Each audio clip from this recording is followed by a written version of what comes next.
welcome back to my channel. So Jeffree Star has been making the rounds on podcasts recently, and even though I was kind of under the impression that he was done with making moves in the limelight and was just happy to just sit back and rake in the dough from Wyoming, he's back. But with the yak farm and his ever-growing and successful makeup brand, I'm not sure why Jeffree Star would need to promote himself on podcasts right now, but it makes me wonder if there is something coming. And even though Jeffree has said many times that he is done with drama, he has kind of been spearheading his own drama thing recently. What I mean by that is people have been dragging him into things, and he has been inserting himself into drama over the past couple of months. For example, the Michaela Nogueira thing, which we're going to talk about more in a second, the Hailey Bieber and Selena drama, and he very recently basically called the non-binary community bullshit. All the other bullshit, I think.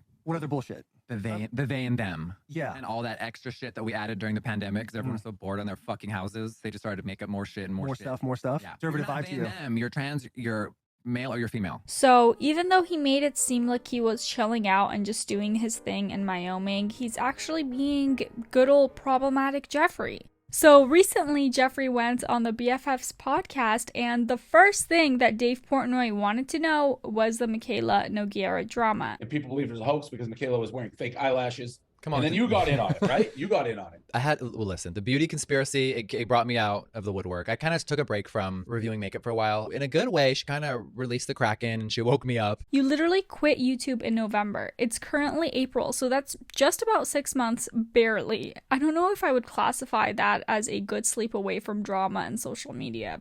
And I was so surprised that we're living in an era where people accept liars as entertainment. Not that they ever haven't before, but the beauty world, we kind of had a lot of respect. But he says that it is disturbing to him that these girls are making all this money, like literally hundreds of thousands of dollars, by lying to their followers. So it has inspired him to be back in the makeup review game, and I guess that's a good thing. Problematic and toxic as Jeffree might be, if he's being honest about products that people are interested in before they spend their money, that is arguably a good thing. If influencers are being paid by a brand to say that their product is good, then we think it's good and spend money on it only to find out it's not good. I mean, we're pissed, right? It's just wasteful, all in all. I've made a joke that she has a wedding to pay for, but there's so much money in the beauty world and she's making millions a month. And I actually tried the product. It was great and she didn't need to lie, so I thought it was so weird. Is Michaela really making millions a month though? But anyway, back when Jeffree posted that TikTok calling Michaela out for this, they actually did connect. After you ripped her, did she reach out or anything or nothing? We spoke and I was trying to get her to try the product live with me and she refused. But the verdict on the falsies being there or not? Did she admit that she lied? No.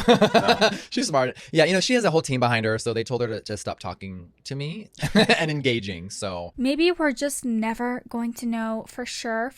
I mean, I think we all know that those were fake lashes, but is she just never gonna say anything? Pretty bold move, to be honest. But it does make me think that there might be some legal agreement with L'Oreal that is holding her back from speaking on this, or she just doesn't want to fess up. I don't know. How do you know for a fact it's a lie? It was the way that the video was cut. She did the one coat, she did two, and then she goes away and it comes back and there's this whole extra little guy in the end. And there was definitely... You could see the separation. You could see the separation of the real lash versus the fake. Jeffree is aware that plenty of beauty companies use falsies to promote mascara, but the thing with Michaela was that everybody trusted her. And the thing he seems to really have beef with is that she just never mentioned this, never talked about it, and just went back to posting as if nothing happened. She vanished for days and days and days, and then came back, made a joke of it in her intro, and never talked about it again. Yeah, that was crazy to me that she never mentioned it. No, her team's smart. She has a good media management team. Do you guys think that this was a smart media team move though? Like, aren't we all a little bit irritated to just be brushed off like that? Honestly, it is hilarious, but from a serious standpoint, it kind of belittles every single one of our followers. Like, oh, hey guys, never mind the lie I just told you. Check out these products. It's actually pretty rude, especially if you are really into that beauty community and like to get the products that your favorite influencers promote and suggest. But moving from the Michaela and Jeffree drama, they actually bring up that mysterious man that Jeffree posted a while back that everyone was clamoring to figure out who it was. Jeffree spills the tea kind of on who that is, or at least the background story to the picture. I got a DM from a very handsome, tall NFL player. He came out to Wyoming. I go, oh, can I post a funny video or a clip of you? And he was like, absolutely not. And I was like, well, what if it's just from behind and you can't tell who you are? And he's like, oh, sure, whatever. It seems that Jeffree absolutely will not disclose who this person is because being discreet basically gets him more phone calls from A-list celebrities who want to hook up. This man does not have a wife and is totally single, but Jeffree wants to make it clear to literally everyone that he does not kiss and tell because he wants to keep kissing, if you know what I mean. But since Jeffree stated pretty clearly whose side he was on when it came to the Selena and Hailey drama, Dave Portnoy wanted to talk about that specifically as well. Your team, Selena, you've made that very clear. Although they patched it up, so I don't know if there's a team now. I think they felt like they had to patch it up and they probably still hate each other. Do you guys think that Hailey and Selena are actually cool or just did that to try and kill the story? But for Jeffree, he mainly spoke out because of his involvement in the beauty world. Why are you team Selena? She's just the real one. I mean, at the end of the day, when people put out products, right, I review shit for a living. I think that Hailey's is just a joke. Outside of reviewing products, he just seems to straight up not like Hailey Bieber all that much. Well, there's a whole thing. If you're on TikTok and you deep dive, you can go down the rabbit hole, as they call it, right, of how obsessed Hailey is with Selena and weird shit and similar tattoos and copying poses and clothes. And once you start seeing it all mapped out, bitch is nuts. The tattoo thing got me too, I cannot lie. Bro, that's such an awful name. Oh my God.